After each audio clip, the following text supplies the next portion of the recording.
E máis boas accións na Coruña. Centos de persoas botáronse hoxe ao mar co frío que fai por unha causa solidaria. Son os participantes na travesía a favor dos enfermos de ELA. Cintia.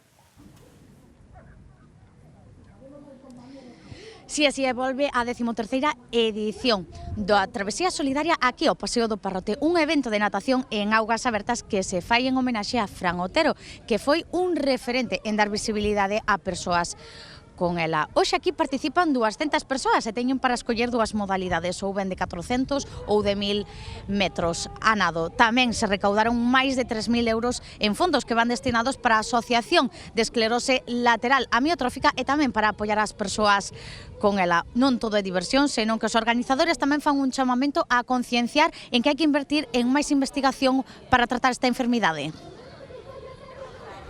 A zona de baño do Parrote, na Coruña, acolleu este mediodía unha nova edición da travesía a nado pola ELA. Estamos moi contentos, ademais hoxe está un día estupendo para que podamos disfrutar aquí desta mañán de deporte acuático e tamén en beneficio da asociación.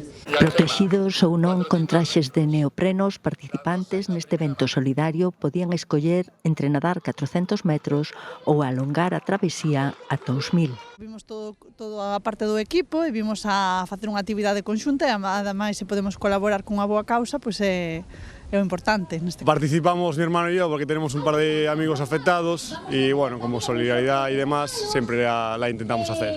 Meterse en un baño de agua fría a 10, 12 grados no primeiro momento do ano fai unha reflexión sobre o que é enfrentarse a dureza dunha enfermidade onde o que máis importa é ese apoio social, neste caso tamén o sociosanitario. 2 centenares de persoas ousaron botarse ao mar por unha boa causa, solidarizarse cos afectados pola esclerose lateral amiotrófica, unha doenza que precisa de máis investigación e recursos.